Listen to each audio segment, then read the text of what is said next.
Sir?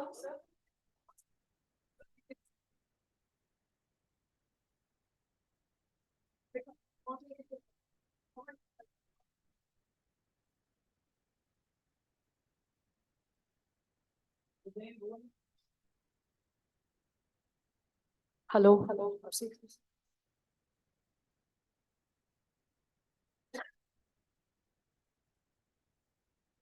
Hello. Hello. Yeah. Thank you. Okay.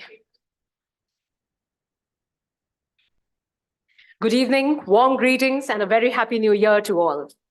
I am honored to welcome you all to the 5th IHD Silver Jubilee Lecture by Nobel Laureate Professor Abhijit Banerjee, being organized under the auspices of Institute for Human Development Silver Jubilee Lecture Series.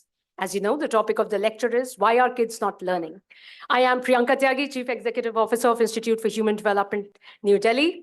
Very happy indeed to see that all of you have joined us here on this very cold January evening.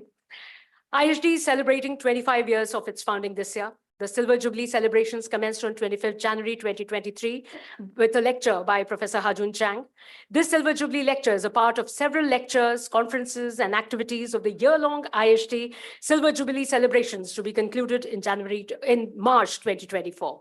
In a week from now, we are organizing the Global Conclave on Advancing Human Development in Global South in partnership with Niti Aayog, the RIS New Delhi, in which a galaxy of stalwarts and experts, academics, young scholars will celebrate and contribute to the discourse on various issues related to human development, the very reason why IHD was formed.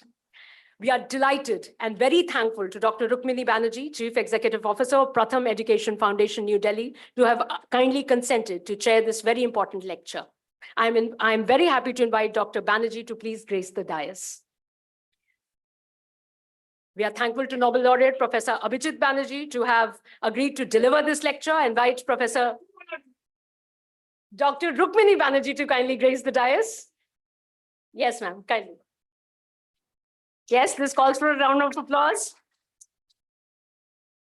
We are very thankful to Nobel Laureate Professor Abhijit Banerjee to have agreed to deliver this lecture. With great respect, I invite you to kindly come on the dais, sir.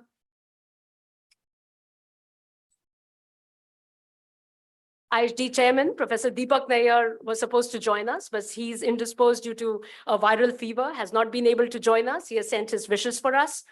Professor Alakhen Sharma, Director of the Institute for Human Development, I invite you to please grace the dais, sir.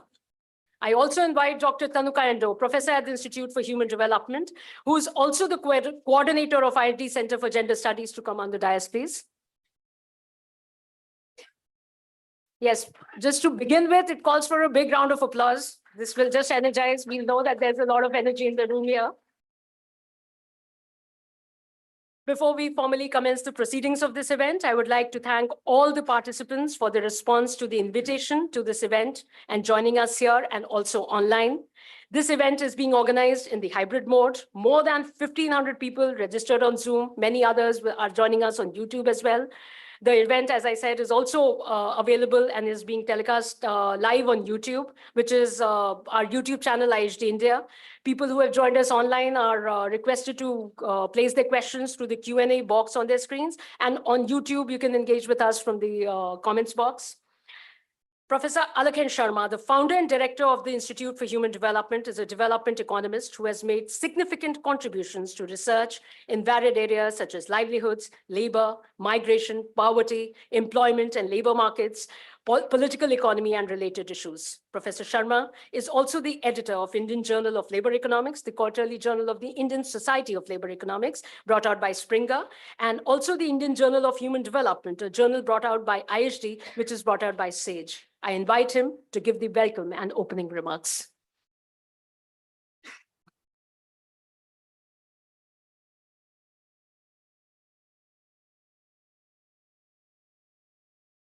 Thank you, Priyanka. I have not made so many contributions, but okay, thanks for your words. Ladies and gentlemen, on behalf of the Institute for Human Development, IHD, I extend my warm welcome to all of you for having find time to join this very cold evening. I am particularly grateful to Professor Abhijit Banerjee for agreeing to deliver this lecture under the IHD Silver Jubilee lecture series. Of course, Abhijit does not need any introduction in this audience or any audience in the world. Even before getting Nobel Prize, he was a star in economics. I won't say he was a star everywhere, but a star in economics. But after getting Nobel Prize, he's a household name and really doesn't need any introduction. Not in economics. People who are interested in cooking, they also must be finding very interesting his column in Times of India. Sometimes I read, I'm not fond of cooking, but it is very interesting. He is, of course, a Desi, studied in Presidency College, Calcutta, did his master's, everything is written on the net. So, but I'm saying with a purpose, he's a Desi. In heart, wore a dhoti when he got Nobel Prize. Of course, you have seen the picture. And Desi is a very important thing these days for us. So that is why I'm emphasizing these days.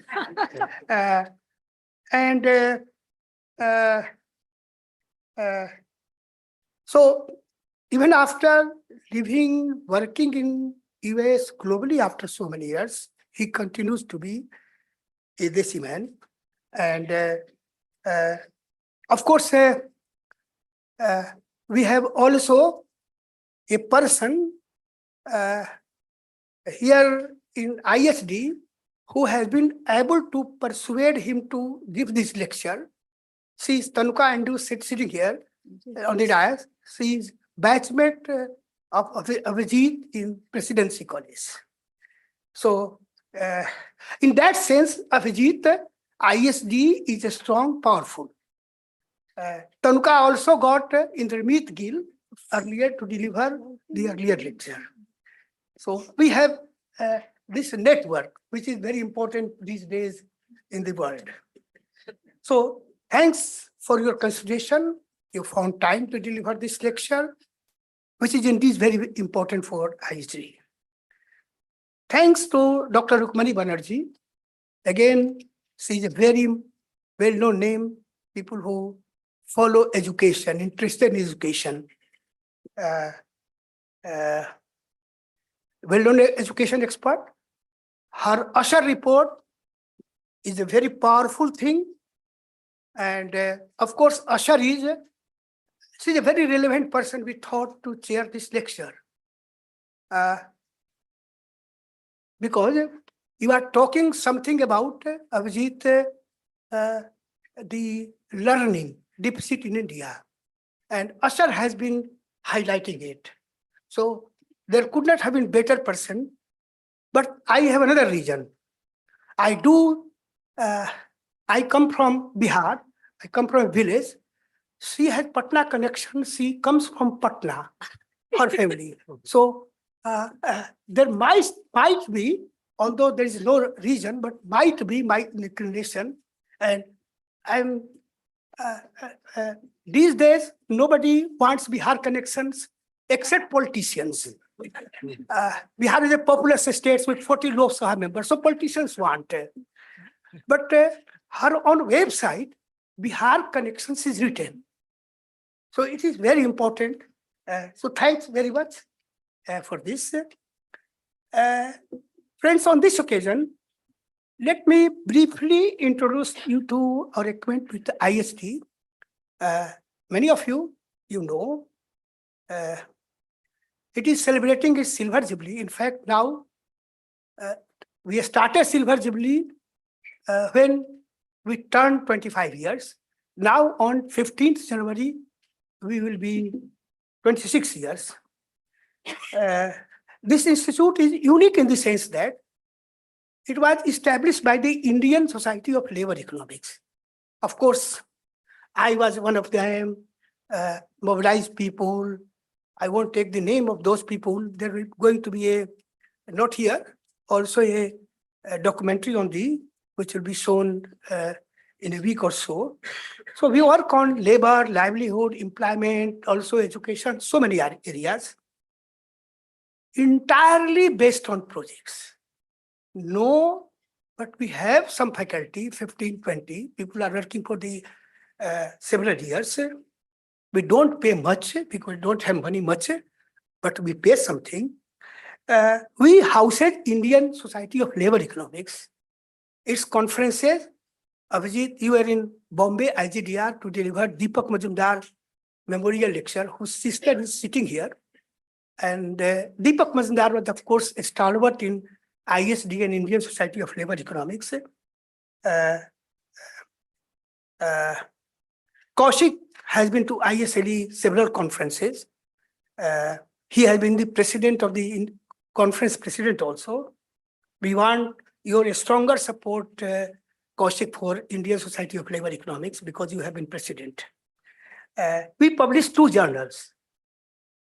I think no academic institution in India which publishes 2 academic journals, Indian Journal of Labor Economics, fairly good, fairly I'm saying. I'm editor for the last 30 years. I don't find time to give much time to this, but even then, surprisingly, it is doing well. Also, IJSP, we have really a very good network. Wide network, not in India, also because of ISLE. Because network, I'm saying these days, earlier I did not understand much about network, but now everywhere people talk about network. So I'm emphasizing that because some donors are sitting here. So when nobody talked about Global South, ISD talked. We published, we organized seminars 15 years back on breaks, also published book, Global South book, several conferences, Asia Social, SARNet Social Protection Network, several things in South Asia we did it. So, friends, as Priyanka said, we said that several lectures. First lecture, Hajung, then Albert Park, Chief Economist, ADB, on August 3, Sunita Narayan, then this is the 5th of Priyanka, whatever is. Next lecture is we wanted Abhijit lecture to be during the Silver Jubilee conference, but he could not find time. Of course, he has to leave. Then Francisco Pereira, Director, International Inequality Studies, Amartya Sen Professor, London School, on 10th January, 13th January by Thomas Poge. And after that, there is a not much break, some break. 5th February by Kaushik Basu. Then Deepak Nair, 8th February. John Race in Ranchi. He's delivering the lecture Ranchi. Mind it, because he lives in Ranchi. We have a center at Ranchi, Eastern Regional Center. And last, by a management expert, Rama Bijapurkar, on 30th March, that will be the end. Our Silver Jubilee ends on 31st March. We have organized 2 major international conferences, Future of Work, Technology. In that also, many people come, including 40 from outside India. 40 from outside India, I'm saying because it impresses people, how many foreigners have come. So, and next conference was on inclusive urban development, in which the number of foreigners were larger, 75. And next conference is, as Priyanka said, advancing human development in Global South, RIS, Niti Aayog, because you have to keep everybody, you have to work with everybody these days. So it is 11:13 and pre-conference also. Several of Abhijit friends, of course, Kaushik will be there. Almost I pressurized him to come even for a day. I'm trying to pressurize my Das also. So he was just planning in a big way. and there will be around 150 for outside people from India. So another measure of progress, measure of greatness of the conference. 150 not foreigners, I mean people from outside India. But in all seriousness, it is a very, whatever I said, something in lighter vein. It is a, it will be a very good conference. I'm sorry I could not found Abhijit, but hope that even at least after going to Boston, he will send somebody who have Indian visa. So I talk, friends, I won't talk much about now. Time is precious. Abhijit is speaking, of course, on a very important topic. Usher report has, and you saw in the newspaper, crisis is not only in the school. Crisis in education is everywhere. Kaushik talks about, talked several times about India will become center of excellence of higher education or something. Except 1% of our elite institutions, I think everywhere is darkness of ignorance. Go to Bihar, go to Jharkhand, go to Rajasthan, Madhya Pradesh, which good social scientists or scientists will find. Colleges and institutions have collapsed. So I think school, university. So this is a very important topic, of course, for India, everywhere, and of course, human development. With these words, I won't take much time. Thank you for your patience and being here. Thank you very much.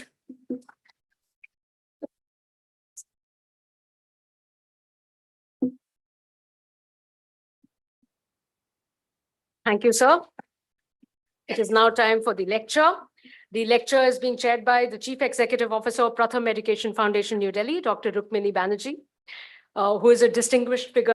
Recognized for her contributions, Dr. Banerjee received the Maulana Abul Kalam Shiksha Puraskar in 2008 and the Yadan Prize for Education Development in 2021. She's a prolific writer on education and an author of children's books with numerous scholarly publications to her credit.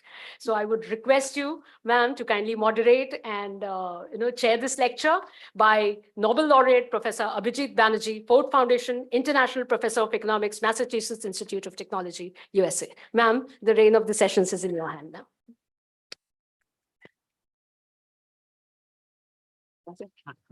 So as Dr. Sharma said, there is no need to introduce Abhijit, but I thought I'll give a little personal introduction. I read today in the newspaper that what really catches attention is when you introduce famous people with personal stories. So since I read the newspaper carefully this morning, I should do the same. But before that, Tanuka, when I agreed to come here and IHD very kindly asked me, I did think later that putting two Banerjees on one banner is a bit like the Tintin comics with Thompson and Thompson there. So, but by that time, I think your posters were already ready. So it was bad to back out from that. I met Abhijit for the first time, I think around 1999 or 2000. And we had at the time a very small office in Bombay on top of a mithai ka dukan. And if you had to have a meeting, then the people who occupied that room had to leave. So we were told that some very, erudite scholar is coming and aap log ab kamra khali kar do, because, otherwise there was really no place to sit. So when this professor from MIT came, I was very suspicious. Because what will a professor of MIT of economics want to do with an organization like Pratham, which was at that point only working in India? And along with him, there was another professor called Esther Duflo, who looked at that time like she had just finished 10th standard exams. So I was very suspicious. Luckily, my colleagues, other people in Pratham are much more open-minded. And we started our first joint work together on the topic of how can children learn, actually. So last many years, we have participated in, series of studies together. Abhijit and his colleagues have spoiled our habit completely because we now expect all our academic partners to be like them, as open-minded and as, I would say, equal. Doesn't matter that we work on the ground and they teach in universities, but it's been a very, very productive partnership. And on the topic of how can we get children to learn better. I know you want to hear Abhijit and not me, but I have to say that between IHD's 25th anniversary and JPAL's 20th anniversary, I'm feeling very left out. So I've just realized that Abhijit and us have had our 25 years. So I think we are going to have one celebration. We shall start tonight. I'm going to kidnap him immediately after this to celebrate the 25 years of Pratham working with Abhijit and his colleagues. But now over to you, Abhijit, to give us the lecture. Yes, please. Arjun.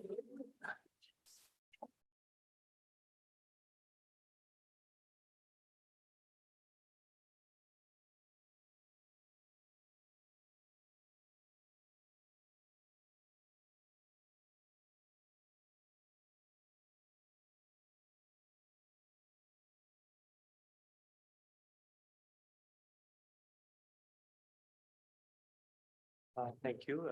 Thank you, Alak, for that. I guess, non-introduction, which was very gracious, and for Rukmini for reminiscing about the 25 years. I have a slightly different memory, which is that our first conversation was one where I think maybe you were just bent on testing me. So you were, I think, specifically grumpy. And and now that I know how jovial you are, I know how grumpy you were then. And it was just a trial by fire. So that it was to see if these strange people, if they have the patience to be to work with an organization like Pratham. So I remember that day very well on top of a mithai shop in Mumbai. What I want to talk about, in a sense, is it carries on from that, which is that this is work that carries on work that we've been doing for a very long time under Rukmini's leadership in India and elsewhere, but mostly in India.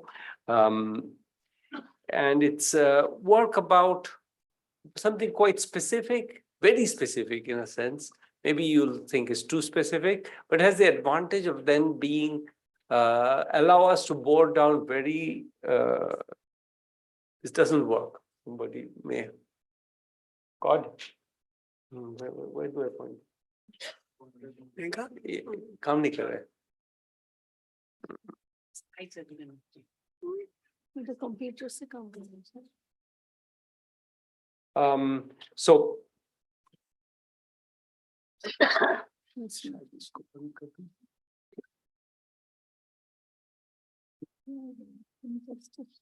So it's something that, as I was saying, under Rukmini and Madhav Chavan's leadership, we've been trying to do for many years, trying to understand why is it that kids don't learn. And I think and so this work is quite specific. It's really about trying to understand what is the missing piece in when we say children don't learn, there are many possible hypotheses there. And the question is, can we pin it down to something specific? And not all of it, obviously, but I think it's still useful to understand just how small the gap is in terms of where the possibilities are and where we are. And is it a huge problem? It's a small problem. It's what kind of problem? So that's the motivation. We know from Pratham's work, from Asar, that children are, math is one of the places where children really are often behind. Half of the children in class 5 are at class 2 level or below. That's a number that would frighten us, should frighten us. It's not a number that's unique to India. It's really a global problem. This is not because kids are not in school. We know they are in school. They go to school every day, or not every day, but often enough. And if they don't go to school, That itself is a matter, when they enrolled in school, then that's itself a matter of concern. So why aren't they going to school? And part of the answer might be that school is extraordinarily frustrating place to be. And so we have to, we shouldn't take the fact that they don't go to school as just an explanation. It's an explanation that demands an explanation. On the other side, and there are many numbers like this. I can go on it, on what they can't do. On the other hand, when they also true that only half the children between 14 and 18 could calculate to answer a practical question. So think about, maybe it's the abstraction of the math that's the problem. So let's ask them practical questions. A practical question could be, how many purifying tablets would be needed to purify a large pot if I tell you how many it takes to purify a small pot? And you don't see people being able to, people who could do one of them, who could do the division, couldn't do that. So there is some sense in which it's not just a problem. So it's both a problem of sort of test taking, if you like, of delivering on abstraction, but also one of practical, of trying to achieve something practical with the mathematics. Now, what makes that puzzling is if you're going to, and this is less and less true now, thankfully, in a sense. If you go to a market in India, you might have noticed that there are kids who are selling on their own. And, if they were constantly getting the change wrong, it wouldn't happen. There would be too much trouble. People would get very upset. So one thing that's troubling about the fact that these children are being able to, carry on sort of selling is that these people, why isn't it true of other people? Now you might say that, well, they're special there, but these are typically the poorest children, the children from the least privileged backgrounds. They're often school dropouts. So it's not the children who you would think would be particularly advantaged from the point of view of doing mathematics. So it's somehow, why are these children able to do it? And so in other words, it is not, it seems like being able to, take the exercise, and I'll talk a lot about this, so I'll tell you the basic kind of exercise, 400 grams of beans and 300 grams of carrots, I give you 200 rupees, you give me the change back. That's an exercise that children are doing non-stop, and for different prices, different commodities, etc. So how is it that they do this routinely, and yet somehow we find on the whole that the average Indian child is not doing very well? It's also this, and I would say that since there is a strong and maybe ideologically inflected point of view, it says that no, it's really malnutrition or children not having adequate, early childhood support. There's a large point of view which says that somehow in India we're failing children before the age of 3. There's actually nice evidence from Delhi, working with Pratham, Esther Juflo and others have worked with Pratham on these children who are at age 3 in these preschools, and in these preschools they can measure these children's performance in what are called non-formal mathematics. So mathematics using images, mathematics using association of pictures, where you don't need to be able to read numbers to be able to do it.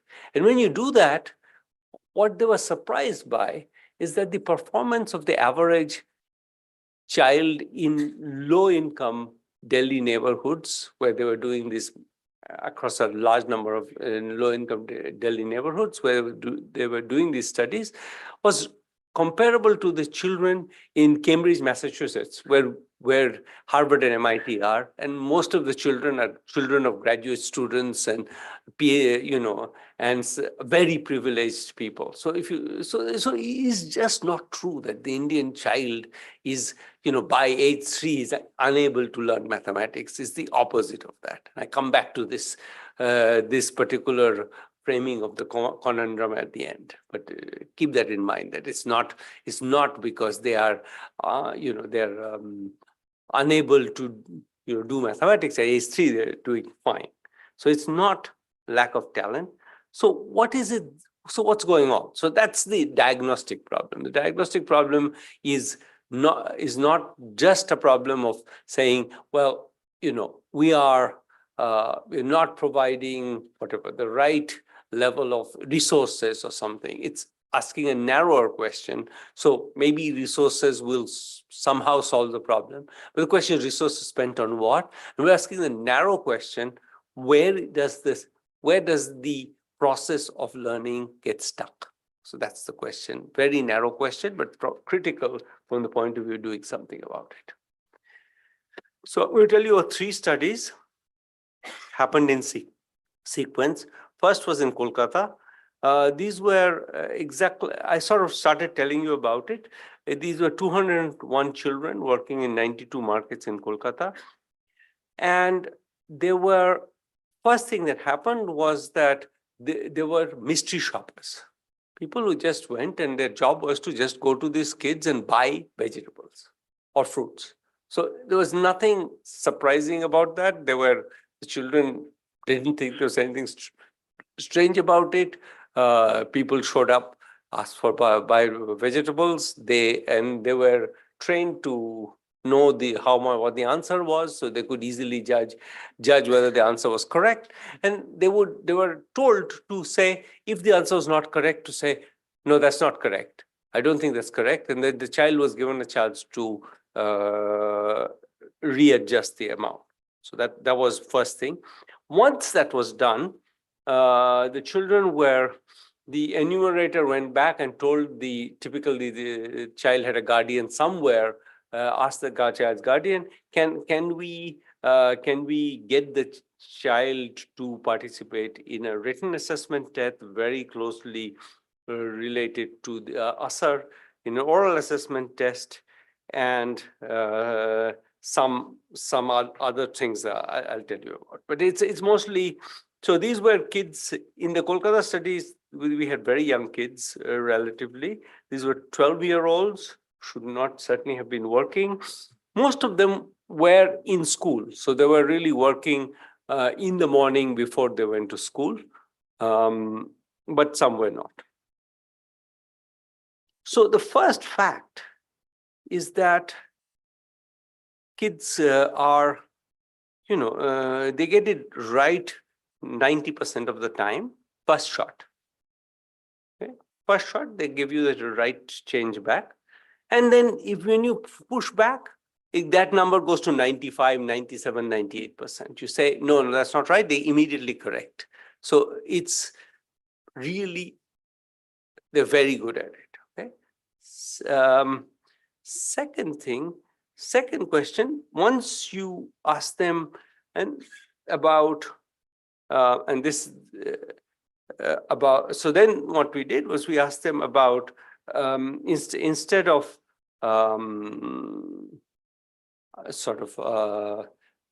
these actual prices that they're used to doing, we asked them about hypothetical transactions, and then they do much worse, but still they're able to do it 40% of the time. The last one is not so interesting, so I'm not going to spend it. Now, take these kids who can do this. If you think of what it requires doing a division, a multiplication.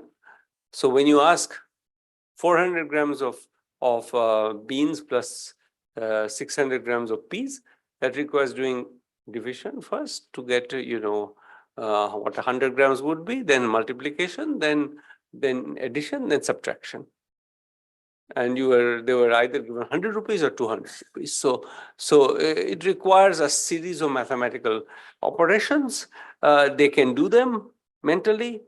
98% can do, one-digit mathematics, but division, when you give them the typical assert test, they only 30% can do the division. And even the two-digit, even the subtraction, which is a two-digit subtraction, only about half of them can do. So why can't they do this market subtraction but not this one? Sort of the question you should hold in your head right now. The thing that's striking is that when you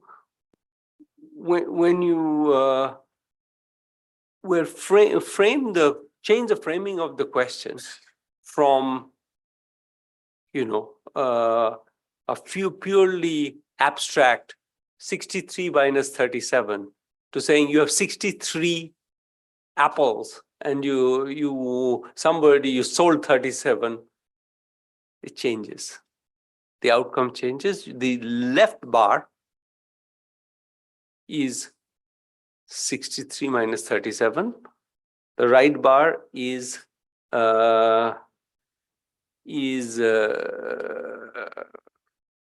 each case, the left bar is, the columns are with subtraction and division. The right columns are division, the left columns are subtraction. The written or sort of abstractly framed question, these are now asked orally. Only 43% can do. When you frame it as a anchored question, 90% can do. And that's a similar pattern you see in everything. It's just the changing the words of it. And this is, I'll insist a bit more on this because we're going to do this very carefully. When I say, right now they're slightly different problems, so you could say maybe they're different. We're going to do the identical problem eventually. So exactly the same problem, just with different words. And that makes a huge difference. So you could wonder, maybe, so, and I mean, to be honest, once I tell you that, you shouldn't really wonder that, but because here we're asking them, these are unincentivized things, but maybe they're incentivized to think when they think of beans, they start thinking market, I'm going to make money. So they think, so what we did, one thing we did was we used, well, actually, let me come to that. So you might think there's incentives. I'll come to incentives. The incentives are different. Now, I should say, almost our surveyors were instructed to only go to people who were or children who were selling alone.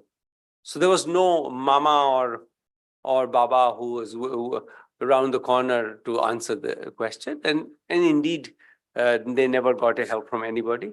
No child used a calculator. Zero. They didn't have a calculator. None of the children had a calculator. And what is interesting is often that when they heard of an anchored problem, they answered it as a problem that they do it in the head. When they hear when they see it as an abstract problem, they reach for pen and paper. So that's a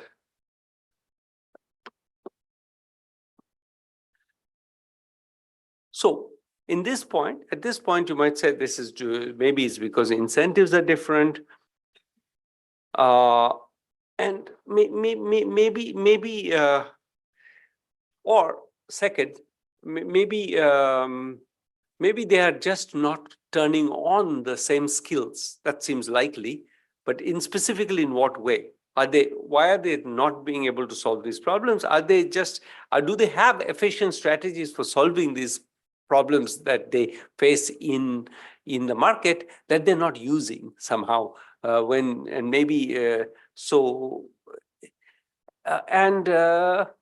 does it compare with other children who are in schools?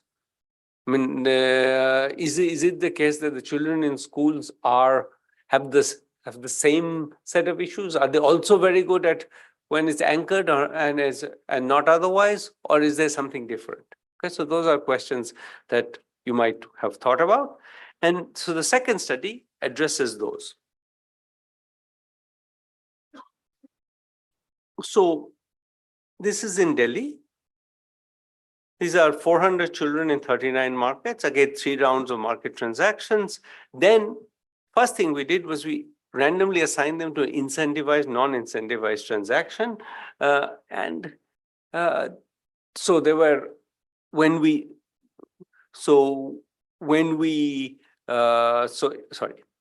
not this transaction is always incentivized, you use the wrong word. Incentivized, non-incentivized, when we do the study, when you are asked to do math, you could be either told, if you get it right, you get 100 rupees, or or say nothing. Okay, so to make sure that it's not because they want to, they're used to when it's a market transaction, it switches on their brain and they think about money, and when it's not a market transaction, they don't think.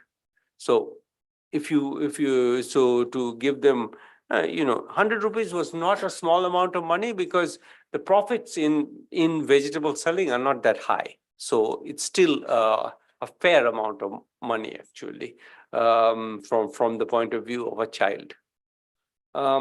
This was maybe now 9 years ago. So, and then there was an oral assessment, like I said. There were hypothetical transactions, again, and we varied in there to making the scenario more and more unfamiliar, going from something that's very similar to the transaction, what you sell in the market, to something more different. And then we had background information. Again, these are older than the Kolkata children. They're 14. They're in school. Again, 61% are in school. And again, the same fact, which is maybe less dramatic, but still, where the 80% of first time they get it right, I don't know, 80 to 90% of the time, and then it goes up to 94, 95%. And with hypothetical transactions, again, they depending on how distant it was from what they were doing, as the distance increases, they less well, but it still do, with one correction, they do 60% of it, get it right. So in other words, they're pretty good at the hypothetical transactions. As the transaction becomes more and more unlike the one that they do routinely, it gets worse. So there's some effect of practice. They do very badly in the assert tests. And as in Kolkata, the assert tests, this is I think 15% can do the division. So this is worse than in Kolkata. They're older and they do worse. So that's somewhat worrying. And on the other hand, and here the differences are less dramatic. But again, when it's anchored, the problem, they do better. When you ask the question, the same kind of question, when you ask them with, you are selling this, you have 67 tomatoes and you've sold 39, what remains? They do better than when they're asked the question, what is 67 minus 39? So same pattern, less sharp actually. The differences here are somewhat smaller, but still you can see that the differences between almost a difference of factor of 2. And one thing that we can see is that so if you look at this, what's in the very small print, which is so small that even I can't read it from here, so you can't read it, is the differences between the left column are problems where you can solve by rounding it. They're easy to round. So if it's 69 minus something, you can turn it to 70 minus something. Okay, easy to round problems. If it's 66 minus something, it's harder to do the rounding. So we classified problems as being easy to round and more difficult to round. So, and you can see that they do much better at the rounding problem. Now that might be a universal thing, but you'll see that actually when we get to the school children, it's a different, you'll see a different set of results. So I want to highlight this because we're going to come to the school children in a minute. Okay, so this is they are, when it's roundable, they do much better than it's not roundable. These are abstract problems. When they're roundable, so when you can easily use them, round it to the 0 or the 10, and then you do it, it's much quicker and more correct than when they can't. Okay, so that's something to keep in mind, is that it's really they have some strategies. The strategies are easy to use when the problem is roundable. When it's less roundable, then they have a harder time doing it. But these are all mental math strategies. They're doing, when you give them these problems, they try, mostly they use. So this next thing, so that's the basic. Now going back to what I already mentioned. First thing we're going to do is there's no effect, I should say that there's no effect of incentives. Okay, so this is first thing which I had suggested, is maybe there's an incentive effect. The incentive effect is 0. There's absolutely no effect of it whatsoever. You don't see, you pay the 100 rupees or not, they don't get it more right. Now, the school children. School children are 200 children in 20 public schools around the markets. Again, of transactions, but simulated transactions. We gave them, it was a little bit ridiculous. We bought plastic fruits and vegetables, and we asked them to, we are a market, we're coming to buy, you're a seller. Okay, so we exactly simulated a market. And then there was incentivized and non-incentivized, written, and the same kinds of things. And then hypothetical transactions, different kinds of hypothetical transactions.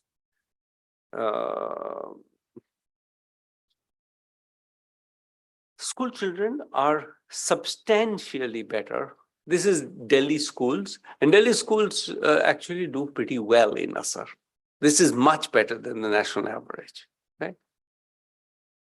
So these kids are doing quite well. So, and I say this as a warning, in a sense, is that in a sense, so these are kids who are doing well in the Assar test. They are really quite, they on the basic skills, they seem to be quite up.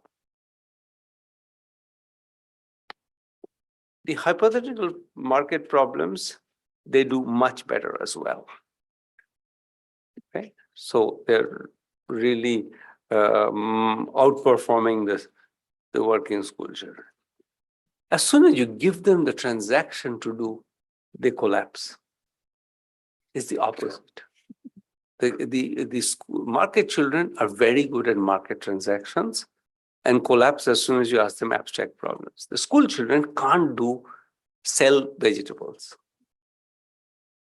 Okay, so they have all these abstract mathematical skills, but they can't sell vegetables. And if you, they do pretty well, as I said already, and maybe for that reason they benefit less from these strategies with problems that can be simplified. The ones can be turned into rounded. they benefit less. It's hard to tell whether that's because they're already doing better or not. So they do well in the abstract problems, but you can see that it doesn't matter so much. Now, what's striking here is that they really, if you look at the operations they do many, many more operations. The school children on the right, the working children on the left, just the number of operations they do to get there, they write many things. A whole piece of paper will be scribbled over in solving everything. They solve it, but the problem, the reason why they do badly in the market is the market, they feel pressured to answer. If you give them an abstract problem, they sit down and they scribble and they figure it out. So it's the speed that's the constraint. It's the number of things they need to do. So the number of things they have to do, number of times written on a paper, average is 120 for the school children and 6 for the market children. 6 market children have on average write 6 things on a piece of paper to solve the problem. School children, you write 120 things, many of them irrelevant, but they write many things. So it's a very different culture. Basically, these are very different ways of approaching the problem. So that's to take stock. We're trying to understand what's going on.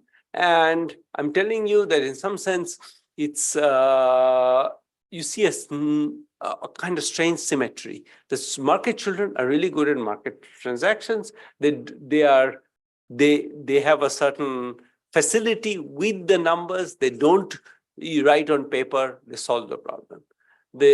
Even when it's abstract, when they try to write on paper, in fact, I can tell you something else, which is not in the slides, is that when they try to write on paper, they have disastrous outcomes. They are really bad at writing.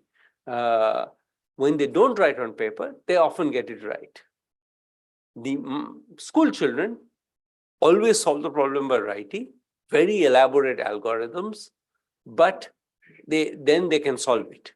When the problem with the market problems is that they require a certain facility and speed, and the speed is a problem. Okay, so now, I'm going to tell you a little bit more, so sort of address some of the other concerns. So one thing we're worried about is that maybe we think these problems are the same, the market problems, the anchored problems and the non-anchored problems. But maybe the anchored problems are actually, and I didn't tell you the anchored, non-anchored difference for the market children, for the school children. So we're going to do them for the school children as well. And the other thing we're going to do is we're going to be much more careful in using exactly the same numbers now, rather than what we thought was similar numbers.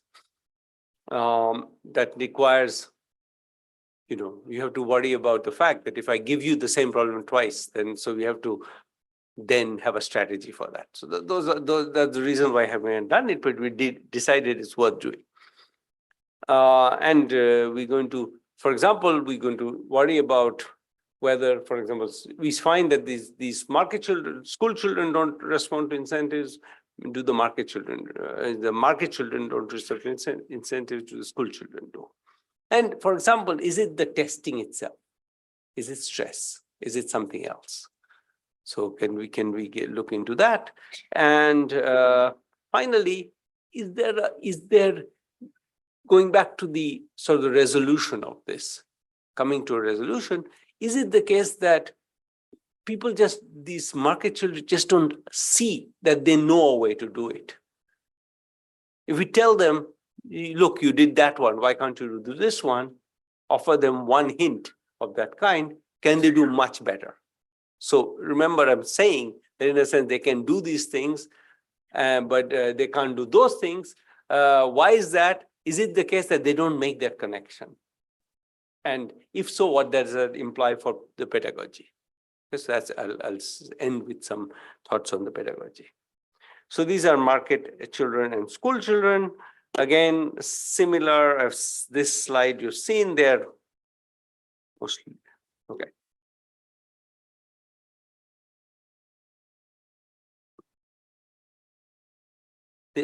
So in the mystery shopper, the working children again do perfectly well. Now they are asked two hypothetical market questions. One is identical, same goods and same prices as the mystery shopper. So exactly the same problem. Same goods and new prices. They do, but it goes down substantially. 66% can do it. When you give them the same goods and same, it's a bit higher, but it goes down. And then if you take the two, it's 66% can do it, same goods, new prices. So they do well, but not as well with the real transactions.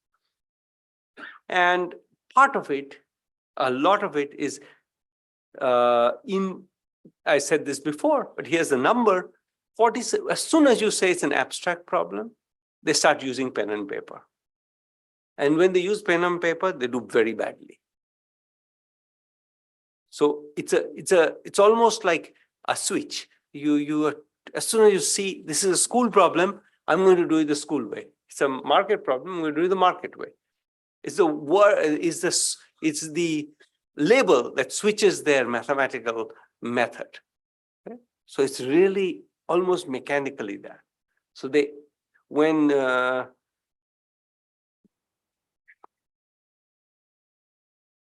when there's a mystery shopper, 0% use paper. As soon as you say it's an abstract problem, 47% use paper. And when they do that, they do bad. We can't, it's not causally, we can't tell, it's because it's not the case that, is whether there's a causal effect of using pen and paper, or those who knew they don't know the answer use a paper, but they know the answer. They can do it in the market transaction. So it's probably not because they don't know the answer. It's because they use this method that they are failing. So again, they don't do well on abstract subtraction, and in roundable problems do better. Pen and paper they want to use. So second question that we wanted to ask is maybe just that these working children, the testing itself is scaring them. They're not, they are there because they don't like the test. So what we did was randomized whether or not they would get, whether the market problem will come before the abstract problem or after. That's one thing to see, because the market problem, they do well. So maybe doing well gives them confidence. And second thing, we separately had there is a whole body of work in social psychology on encouraging children. The work of Claude Steele at Stanford inspired this a whole body of work where it's showing that, when you encourage children or tell them that they're able to do something, they do better. So we introduced that intervention to see if they are able.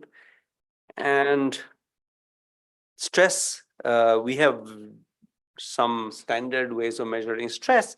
And when you do this, these treatments, both the treatments reduce stress. So, but they don't improve mathematical performance. So you do see reductions in stress. When you reduce stress, stress goes down. You tell them that, yes, doing the market transaction first helps them. It makes them more confident, but they don't do the transaction, the actual calculation any better. Hints, that's the other thing I have suggested. When they fail, the interrogator tells them, think of it as a market transaction. And then they get it. Then you get very large improvements immediately.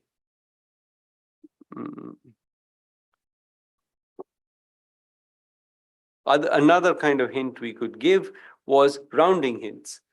Think about in this problem, instead of trying to do it the way you're doing it, think of the fact that you can round it and do it. And again, that increases performance very by 15 percentage points. So you go from 40 to 55%. Then the school children. This is again, now you've sort of seen the script, so I'll skip that. Again, they are they do pretty well. They do less well on anchored problems. So interestingly, remember the school children do better at anchored problems. These children do worse at anchored problems. That's something we had hypothesized, but now we see evidence of it because we did the anchored problems for them and the non-anchored problems. So abstract problems, they do worse at anchored problems. Worse, not hugely worse, but remember the market children do hugely better at anchored problems. And written and oral abstract problems, they do very similarly, because they eventually use whether it's written down or not, they are always allowed the possibility of writing pen and paper, and they do. Roundable problems, they don't make no difference to them. Then we go to the role-playing exercise.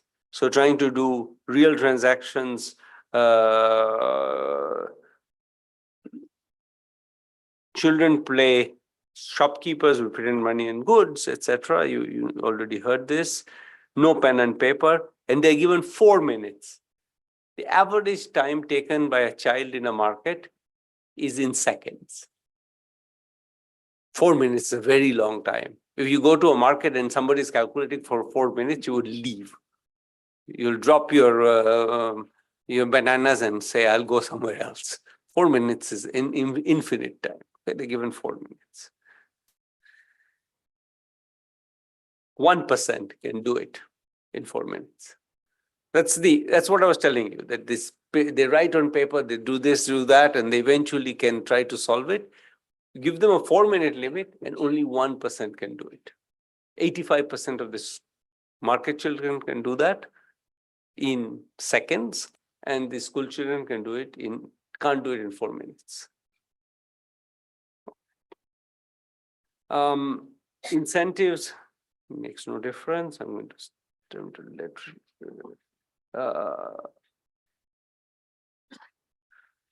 so the hints, we remember I told that the market children benefit a lot from hints. This is how you round, this is how you think of it as being, you have 67 onions and you sold 39, makes no difference. Hints make no difference to this. Remember, they are,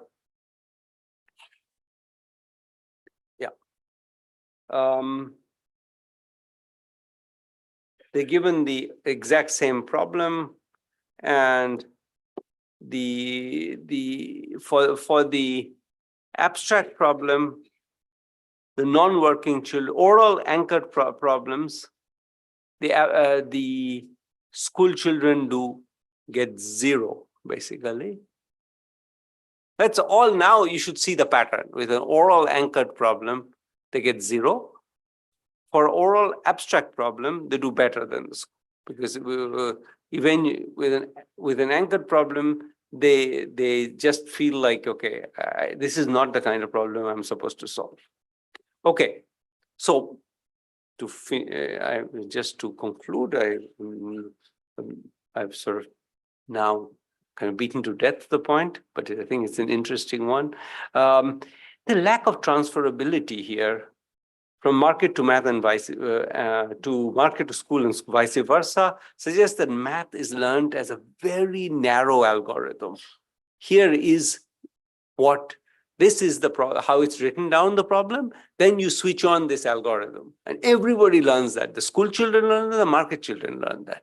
They think of it as being an algorithm that they're supposed to apply.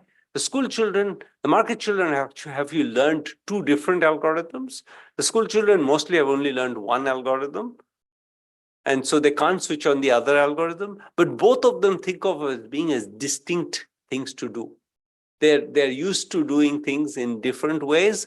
The school children can kind of switch on something that eventually allows it to solve the problem.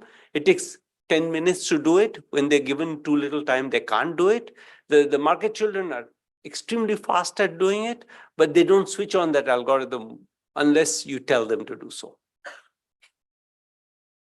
So, and this echoes the fact that, one of the things that I mentioned, this study of the preschool mathematics, one of the things they showed is that when you give these children more games to play, so they train themselves in preschool mathematics, get better, they improve even more. They already start very good and they become even better at non-symbolic mathematics. Then they asked, does this help them in learning school mathematics? And the answer is no. If you just send them, these children who are doing much better and, at global standards you send them to the next stage, the schools, do they use these skills that they've learned? No. The pedagogy doesn't use them. If you tell the teachers, can you use some of these skills? Then you start to see a little bit of it.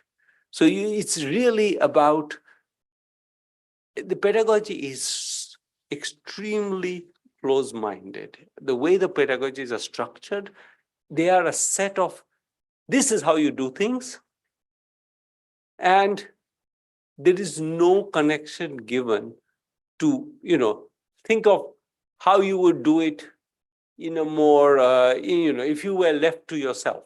That's not a question that's asked. We did end by telling us a very different study. We did a study in Uganda of an intervention, which was the following.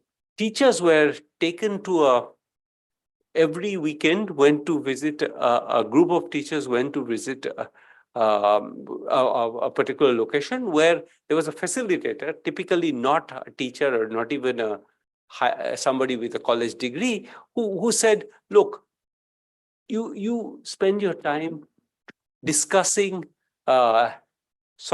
here's a set of issues you describe, and these were structured in the sense, and there were these kinds of issues of saying, I show you this figure, tell me what it is. And somebody says it's a cube. And then the facilitator says, why do you say it's a cube? And through this process, they get used to kind of thinking about the connection between the world and the abstract ideas that they are supposed to teach. They go back to school and they teach. When we look at them after 2 years, the pass rate at the school leaving exam goes from 50% to 75%. Remember, we're not training the children at all here. The children are getting no training. The teachers are not getting any training. The teachers are not actually, the person who's facilitating them is not competent to teach the teachers. He's much less educated than teachers. They're just getting practice in opening up this black box of knowledge. Which is, here is the answer. Rather than here is the answer, here is the discussion. So these teachers are much more likely to discuss in class. They are much more likely to engage with the children. The idea, I think at the heart of what we're hitting is the attitude which I must say I faced in school. There was teachers were a weak sort of vessel full of knowledge, and they poured it inside you. And if you didn't keep your mouth open, they beat you. That was our school. I think that particular model it creates this kind of pattern, which is that you don't question why this algorithm is the right algorithm for you. You know something, you don't not supposed to use that. The fact that you can do this question in 2 seconds in the market doesn't mean you're supposed to use that. You're supposed to use the algorithm your teacher gives you. You take a piece of paper, as soon as you see a problem written as 87 minus 39 rather than 87 tomatoes versus 39 minus 39 tomatoes, you pick up a piece of paper and you start scribbling. I saw a child, I was doing this study in Delhi, I saw a child trying to do a division. And his problem was he knew that you're supposed to draw a line and then write some numbers, but he didn't know which from left or right. And so it was, but he knew that that was the picture he was supposed to associate with it. So it is a sort of symbolic association with these practices, very specific practices. This is how you're supposed to do it. This is how, in my school, if you ask why can't I do it the other way, you got beaten usually. But that particular mindset, maybe they don't get beaten, but that particular mindset of the teacher having the answer and that you are just supposed to, imitate. I think that's at the heart of all these things we are seeing. That's at the heart of one of the. I think if we had to find one answer to the question, why are our kids not learning? It's because we're not teaching. We are pouring into them. I'll finish there.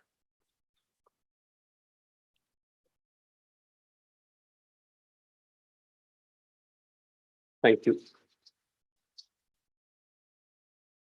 So Rukmini, you're the boss.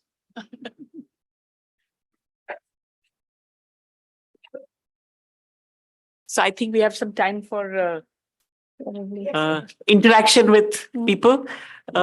Maybe somebody with mics will go around. Can we take a couple of questions together and then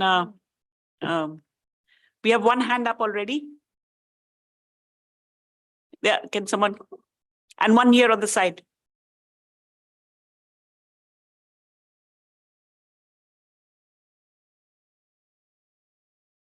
If you can just introduce yourself, ask your question briefly, then we can get a couple of questions that Abhijit can answer.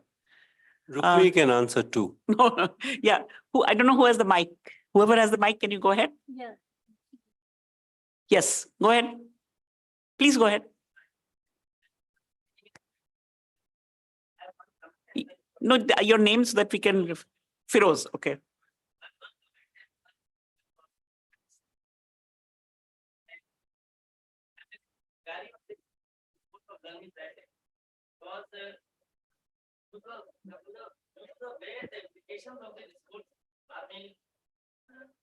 We are saying the implication of the sport in our school, which is that including MEP and the common function.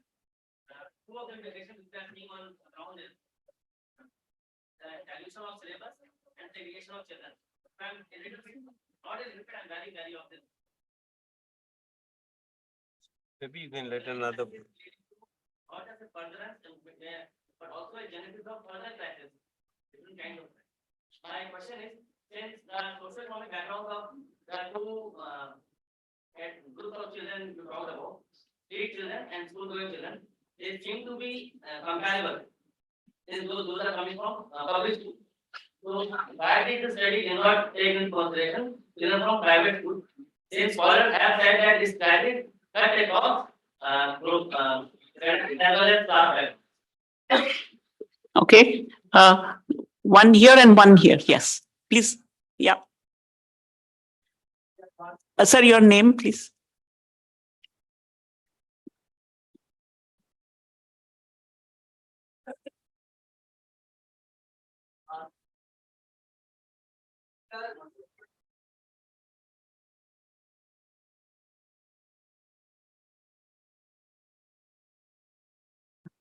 Is the curriculum of mathematics and other subjects not very troublesome or hard for the children?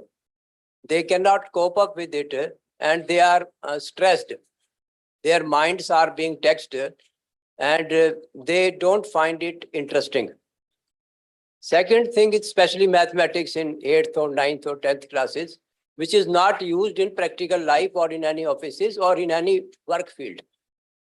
And second thing is that corporal punishment is given in the schools. Children are beaten badly on small mistakes. That is one reason of school dropouts. I studied that 40 or 50% students leave schools before they reach the 8th standard. This is a cause of illiteracy. Sir, if you ask your question, then we can have Question it is- answered. Yeah. How it can be solved, whether it is really existing or how it can be solved, well, what you people think and how it will be solved. Okay. Yeah. That's- We'll take one more back here, back there. Excuse, here. Yeah. Okay. Hello. Sir, it was a very fascinating presentation. I want to ask you, especially in the context of Bihar, where recently BPSC examination was taken, but one subject, that's Urdu, was not considered. So considering the psychographics of children wanting to have Urdu language, such kind of administrative lapse, what are the corrective actions, number one.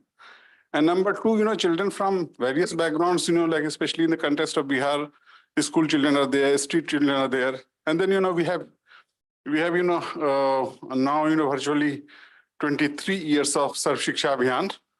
So in this context, of course, madrasa children are also there. So to what extent madrasa or modernization program? So basically, it's not a question to me, but then, I wanted to, basically your reflections on the kind of variables, that are impacting the learning. Thank you. So let's give Abhijit an opportunity, very broad ranging sets of questions. But I think a lot of it is on this broader background of curriculum, kinds of children who are in our different schools, and potentially from our last questioner, language in which you're being addressed. So I have nothing to say about the language part. Not much is known actually. A little bit of evidence that mother tongue is good, but not enough evidence. I think this is the conversation on whether this syllabus is being diluted too much or should be diluted more. The two of you had different points of view, and I would say that that's probably reflects the. I personally I'm not worried about the dilution of syllabus. I think we could. I think the amount of content that people have to learn is absurd. There's no reason to learn content. In fact, if you didn't know the capital of I don't know, Uzbekistan, nothing in the world would collapse. I feel you can look it up. So my general instinct is very much that if we taught our children a few things very well, we would be in a better place. But I'm not an expert. I agree with the fact that we should move towards a more practical use of mathematics. I think that's the whole point, is that when it's anchored, the people who practically use mathematics benefit when it's anchored. Problem is that the people who don't use mathematics have no idea, or when you anchor it, they get scared. What's going on? I'm not supposed to be actually selling vegetables. I'm doing mathematics. And the fact that those are the same thing, it doesn't seem to occur to them. I mean, one of the comments that came to my mind listening to your presentation was it's almost by putting children into the kind of school mathematics curriculum, we are preventing them from thinking about real life problems and how to apply them. And therefore forcing them to go back to pen and paper and do sometimes unnecessary, long, complicated paper stuff that doesn't really help either to solve the abstract problem or the practical problem. There's a gentleman here who's been put up his hand. Yeah, let's hear. Yeah, Professor Banerjee, sir, I think the way you compared with the street smart and school smart children, I think street smart children can be successful in public and politics we have a very good example of recent our politics also. So how you compare the street smart and school smart children in public life? Okay, next, yeah, in the middle, in the middle. Wants to ask. Okay. We can mix Now we have one lady there, our first lady, so we should. I'm give for her- ladies. yeah, Okay, 1 second, the mics have to reach them faster. Thank you, Professor, for this thought-provoking presentation. I have one question from the eyes of public policy. Can digital tools help in such a scenario, especially for the more disadvantaged children who are more likely to attend schools with less impactful teachers? Not the best versus digital learning tools, but the lower quality schools versus digital learning tools. So is that like a workable solution for the times we live? Okay, third question from Tanuka. Yeah, I just wanted to ask about this language issue again, because we have found that a lot of these low-cost private schools, I think somebody was saying, they have English medium books and, everybody wants to study in English medium, but they have this mother tongue, they have no written material at home in English and they don't know that.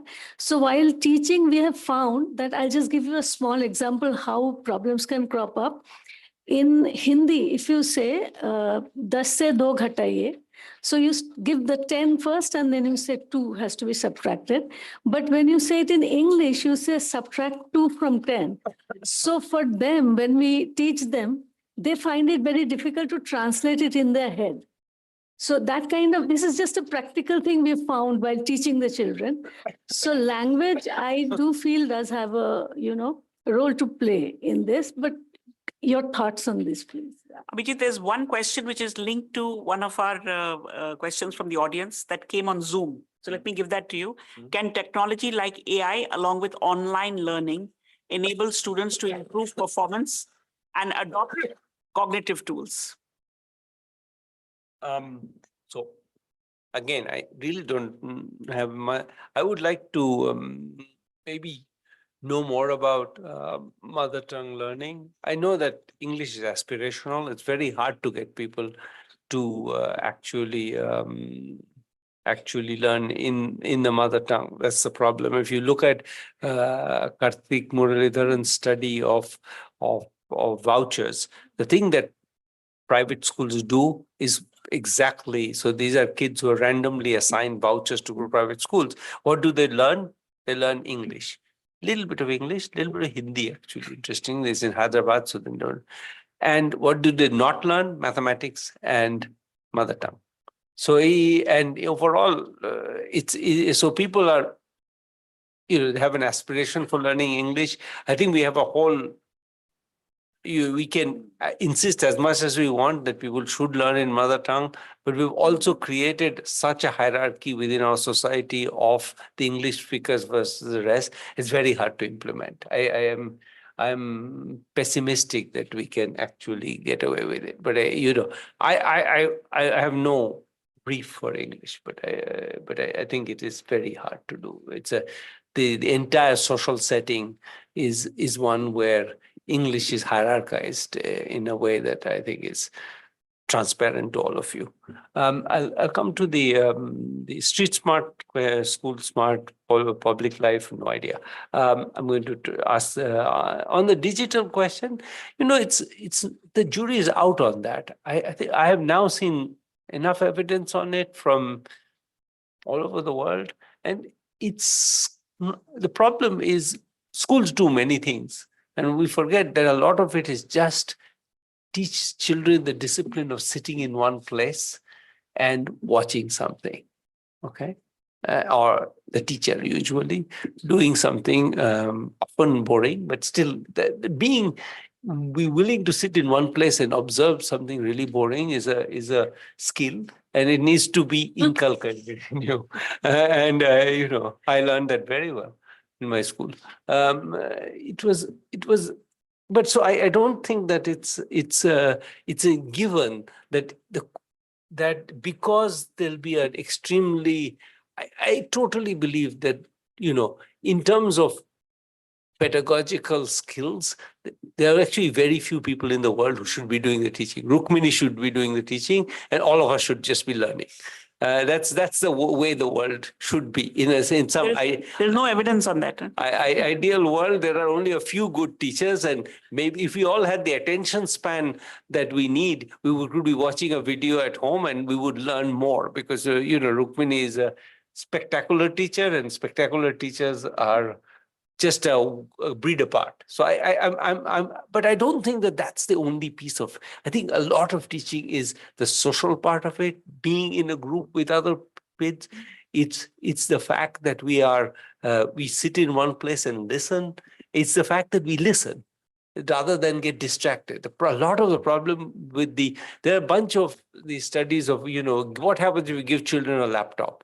And the answer is they play games. Do they learn from the games? Maybe, mostly to how to play games.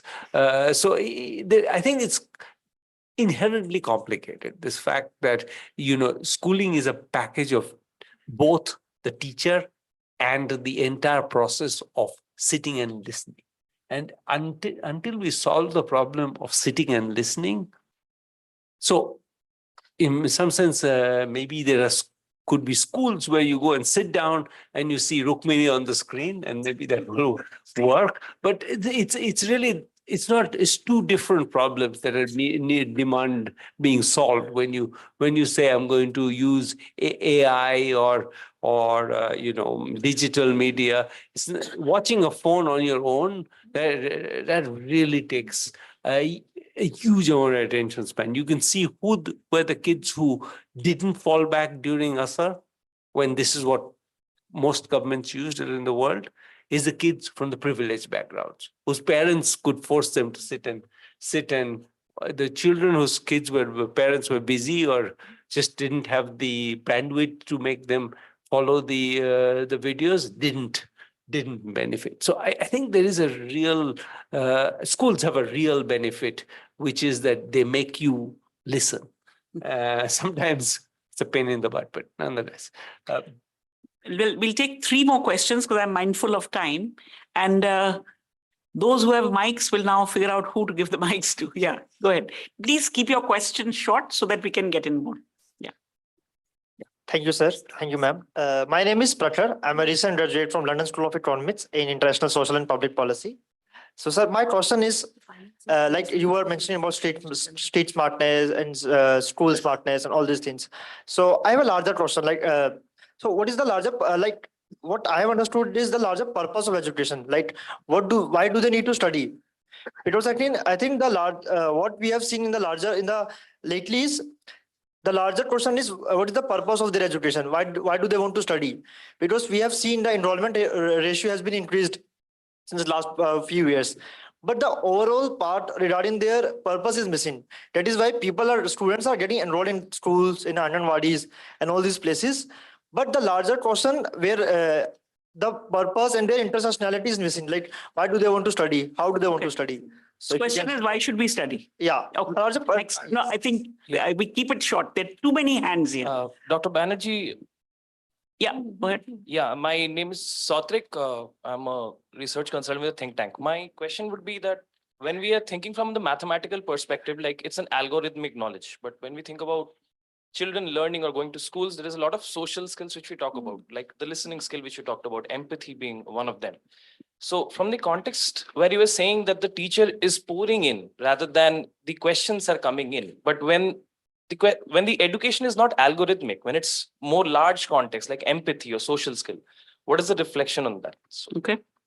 One question from the middle here. Yeah. Go ahead. You have the mic, so go ahead. Yeah. Thank you, ma'am. I'm Manoj. I work with Government of India. Sir, just a clarification or question.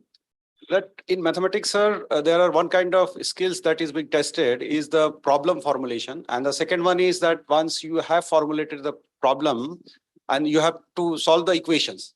So in this study, when we measure the street children, the market skills, that may be slightly a different skill, though it is dealing with numbers, but the skills are little different, and that is more correlated to the problem formulation. And when we test the skills of school kids where they are taught a particular algo. So that is a reflection of a second kind of mathematical skills where once you have the equation, how to solve that equation. So some Okay. clarification on that. One last one back there, if you can, yeah. Thank you. I am Kashif from Jamia. So my question is, will I be wrong in saying that students who are doing well in market setting and abstract problem, because they have been experienced, they have been solving that problem. So because they are doing it, they are doing well because they have been spent time, so they have learned how to do in particular setting. The following to that, that is the second is that when you are saying market problem, you are included that sellers. So simulation also include. Why not buyers? When children will children be performing differently? Our conclusion will hold if they are buyers. I think in the front row. Second row. Yes, yeah. And then Lady Abhijit. from Uzbekistan.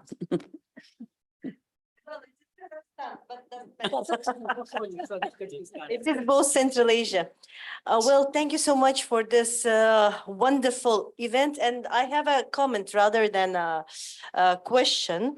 I was observing here for a couple of weeks, and it came to my mind a couple of thoughts about learning.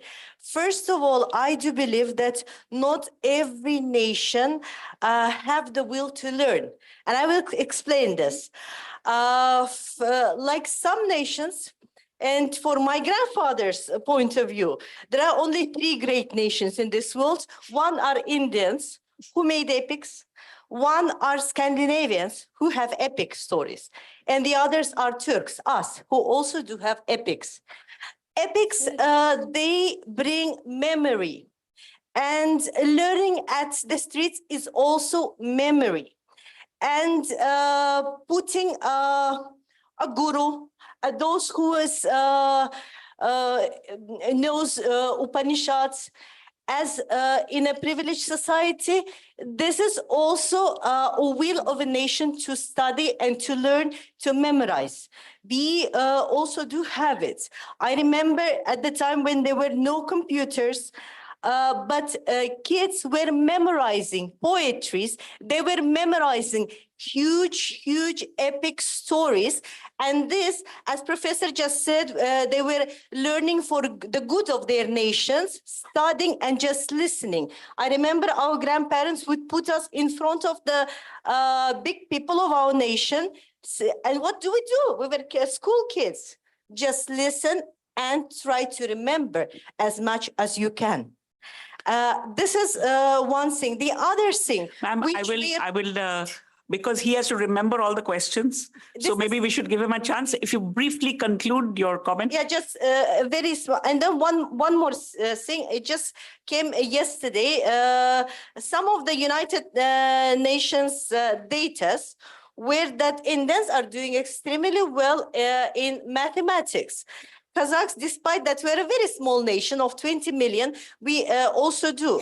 And one of the things for the nations to be good in learning is that not to mix blood. And I was extremely surprised to know that Hindus do not marry cousins. This is also one of the things. Those are just brief things to see, but Okay. Abhijit, to you. I'm going to conclude. Too many great questions. I don't have. Let me say a few things. One is on the question of, I think, on the larger professional education. We'll leave that to Rukmini. I don't know anything of such.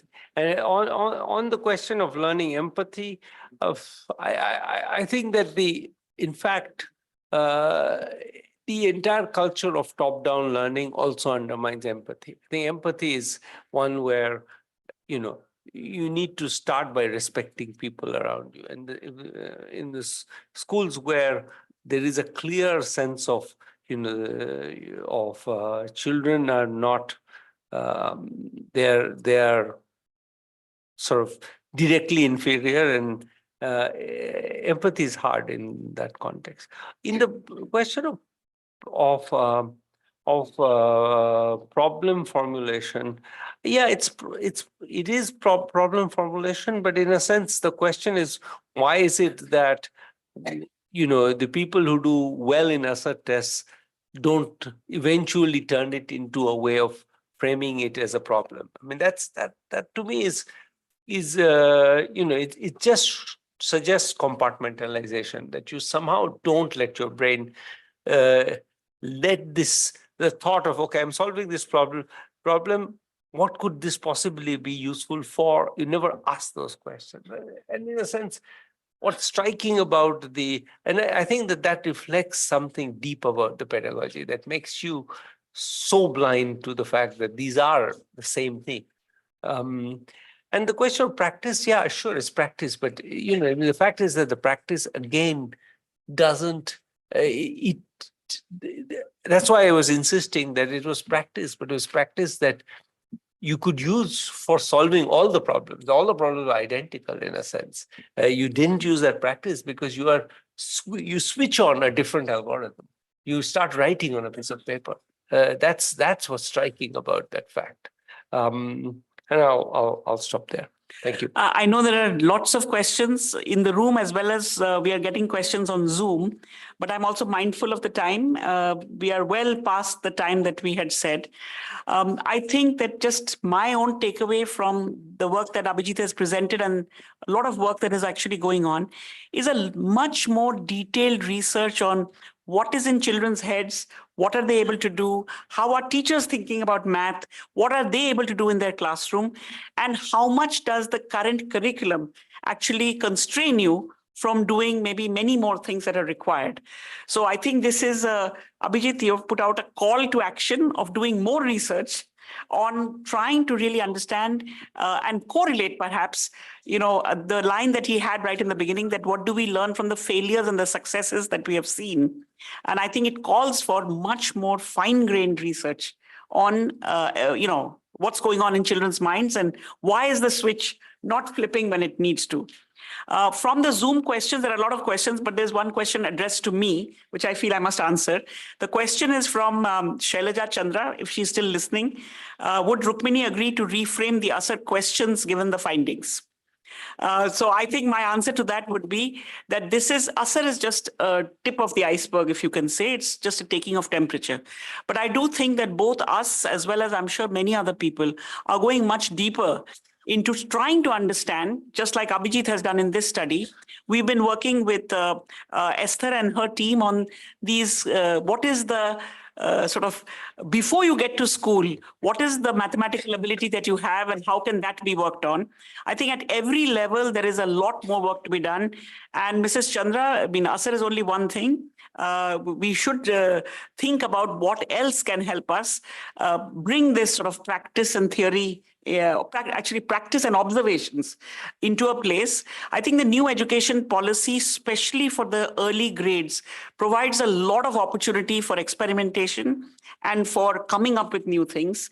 The fact that today we have age 3 to age 8 as a continuum, and also if you look at the national curriculum framework for the early grades that's been released, it also allows for a breadth of skills. And I think that some of the things that we are saying is, it is time to look at this whole way in which children approach mathematics, the way in which adults approach mathematics in a much broader way than what is there in our textbooks or the way we have learned.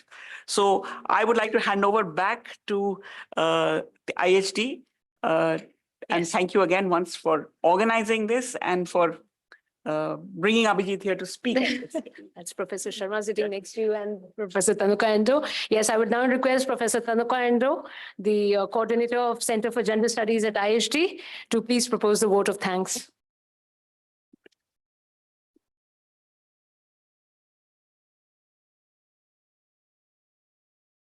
Thanks, Priyanka. Good evening, everyone. I'm sure you've all enjoyed this very, very interesting lecture by Dr. Abhijit Banerjee. And this lecture has formed part of the Silver Jubilee celebrations of IHD. And on behalf of the Institution for Human Development, it's my very pleasant duty to propose a vote of thanks for this wonderful occasion. First of all, I'll take this opportunity to express my heartfelt thanks to Abhijit for making time from his very busy schedule to come here. And of course, you've heard that he's an old friend and batchmate from Presidency College, Calcutta.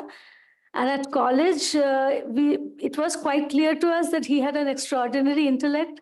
So we were not really surprised when he got the news that he has been awarded the Nobel Prize. And I would like to take this opportunity to congratulate you on your achievement, Abhijit, on behalf of IHD. And also, I want to express how proud I feel as an ex-presidential. I'm from Presidency College, and there are old friends from Presidency College and batchmates sitting here, and I'm sure I'm echoing their sentiments as well. And one thing I would just like to point out that, the continued focus of your research in the area of poverty and, of course, use of RCTs is a great source of inspiration for us at IHD. Because at IHD, we have always focused on poverty, livelihoods, education, health, gender, and so on. All these issues for a number of years. And in future also, we continue to focus on these. So in terms of the topic of discussion today, I personally feel happy because it was on education, because that's as an area of research, it has been of interest to me. And we cannot overemphasize the importance of learning at the foundation level. In particular, as I said in my question also, I would like to know more about the role of language and medium of instruction, because from our practical experience, we feel it is a very important area. And it is our sincere hope, Abhijit, that you return to deliver more lectures for IHD. The young researchers working here, they benefit greatly from such presentations and discussions. Your continued support to IHD will help in taking this institute forward. And our sincere thanks to Rukmini Banerjee, Chief Executive Officer of Pratham, for agreeing to come and chair today's event. And thanks to Professor Pulin Nayak. He is the academic committee chairperson for us. He's sitting, I think, still in the audience. I thank him for coming to join us at this event, for his continued guidance. Now, the success of this event is owed to the dedicated teams of IHD that have coordinated the communications in administration. Ms. Priyanka Tyagi, our CEO, she has been instrumental in various aspects. Ms. Jyoti Girish, the admin and executive officer. Ms. Rekha Aswal, admin and program coordinator, along with Aditi, Arjun, Vikas, Siddharth, Nishad, Dhriti, and Shehwar. Special mention for Amarjit for his help and other admin and support staff.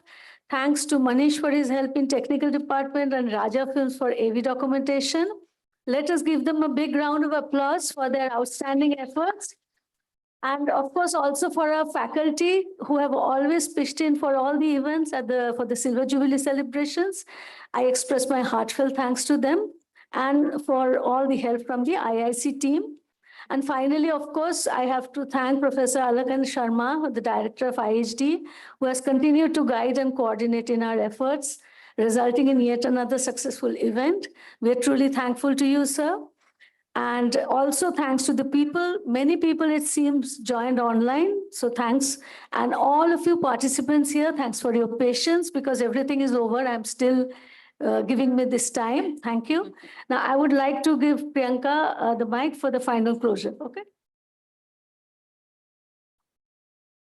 Yes, this does bring us to the end of this very engaging lecture and this event. Thank you all for joining us. And as you know, our Silver Jubilee celebrations still continue, which will continue till March. Hope we get your support and as always, thank you very much and good night.